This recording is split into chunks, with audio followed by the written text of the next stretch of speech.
Hello, what's going on, guys? It's Miami Football Fanatics here again, and today I've got another draft-related video for you.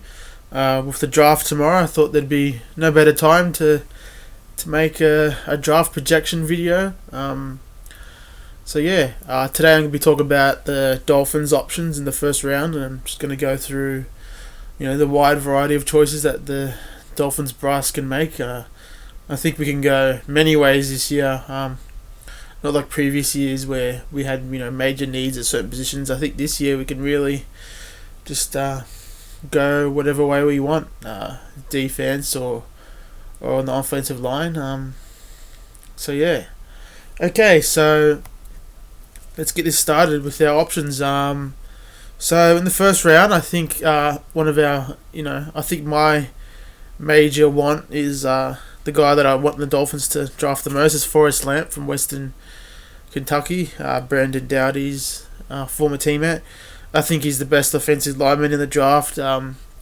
He's just a really talented offensive lineman. He really just gave up single-digit sacks in his whole career at Western Kentucky. Just great. He was a good left tackle, and most people are projecting him to be a guard in the league. So I think he can go inside like Zach Martin and be good straight away. Okay, and I think next option will be Taco Charlton, a defensive end from Michigan. Big defensive end, 6'6", 277 pounds, great length, pretty good athlete. A lot of Dolphins fans have been complaining that he's got a lack of explosion or he doesn't show great effort, but I've seen a couple of games where his pass rushing talent really shows. So I think it would be a great pick for us in the first round. And another option, a linebacker, Jared Davis from Florida. Great team leader. He's got great instincts as a linebacker. Good athleticism, speed.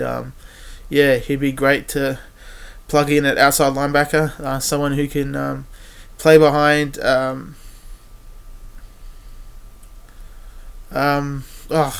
remember. Kiko Alonso and Lawrence Timmons. I think he could really be. He could learn from them and maybe take over from Timmons when he retires. Another option is Zach Cunningham, great athlete from Vanderbilt. He's got amazing length. He's got 34-inch arms at 6'3", which is absolutely incredible. He's got great length to get off blocks from offensive linemen. Led the SEC in tackles.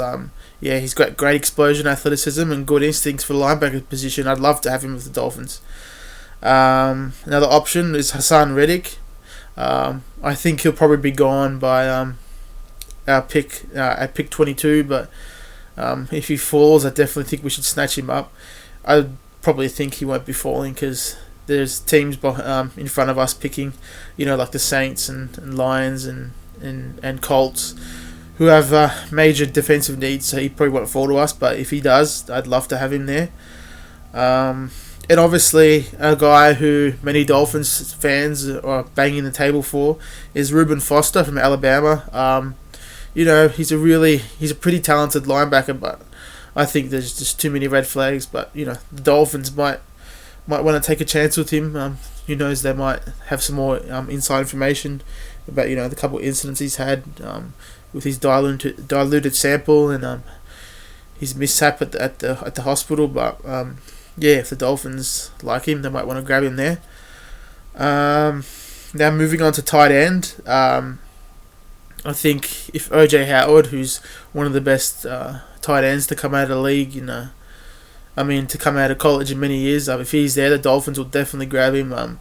He's a great blocker. He's a tremendous athlete. He's got great hands. Has great speed going over the top. He'd be a no-brainer, someone to help out Tannehill.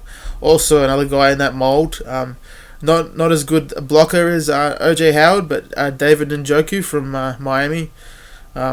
He's a tremendous athlete, amazing speed. He's a force. He's only 20 years old, but I think he'd be a great tight end to grab. Another option, Malik McDowell from Michigan. He's a defensive lineman. Someone who can play in many schemes. He can play inside or outside. yeah, there's an option for the Dolphins. He's been linked to the Dolphins a couple of times in this process, so they might grab him.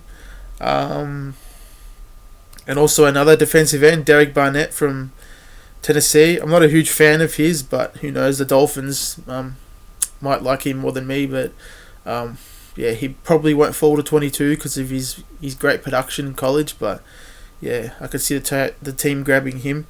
Also, Takaris McKinley from UCLA. I think he'd be another great option.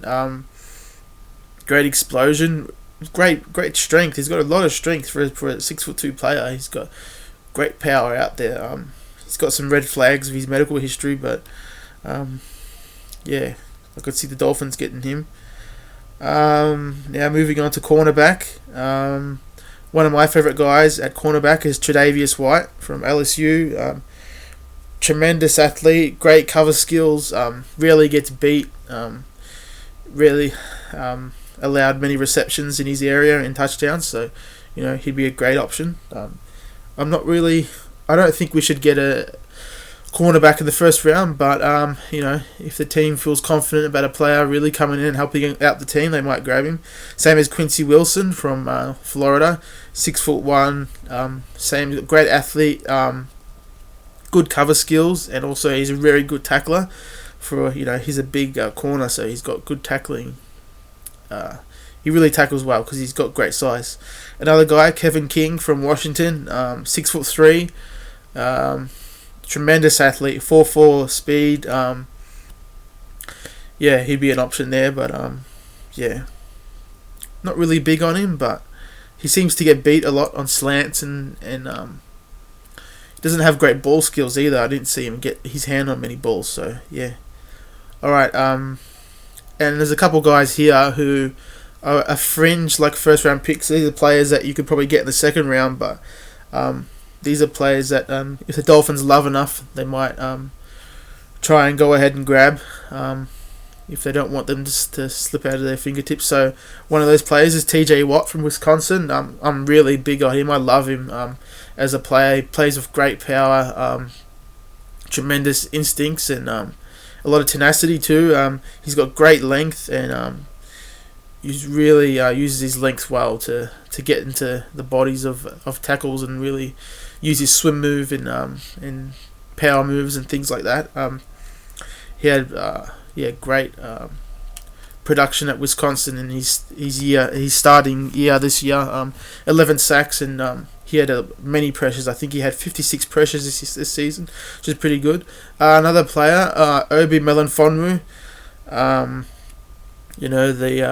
the combine star, 4.4 speed, 44-inch vertical, 6'4", 224 pounds, just an absolute amazing athlete. I think if the Dolphins, if he's high enough on their board, they might grab him at 22, but I see him more as a second round pick, but he's just a great player. You could use him at safety, free safety, strong safety. You could use him at cornerback, and I think that with the way he defends a run, the way he comes downhill, I think you could even use him as an outside linebacker. So, Obi Melifonwu, I'd love to see him on the team, but the first round might be a bit of a stretch. But we haven't seen a safety like him for, I don't think, ever. So, the Dolphins might snag him. But yeah. So yeah, those are options in the first round. There might be a couple other players, but these are the players that have been linked to the Dolphins a lot in this process. I think we couldn't go wrong with many of these players. They definitely help us. But depending on how the draft falls tomorrow, you never know. A player like Jonathan Allen might fall to us with these shoulder problems. But yeah, you never know what can happen with the draft. The Dolphins might even trade back to get another second round pick, because this is a very deep draft. As you'll see in my next video, there's many options in the second round for us too. So they might want to go back to the early second round and grab someone there who can give us great production, just like a first rounder. This is my my first round options for the Dolphins. I think my number one choice would be Forrest Lamp, and then behind him would be Zach Cunningham. just purely because they're just very talented players that just really played well in college. I think that would really translate to the NFL. It could really help us out straight away. So yeah. So in my next video, I'll be talking about, like I said previously, our options in the second round. Yeah, there's many options there, and I hope you join me in that video too. So thanks for watching, guys. Let me know what you think. Let me know if I've missed any players, and can't wait for the draft tomorrow. Alright, cheers folks, and I'll see you in the next video.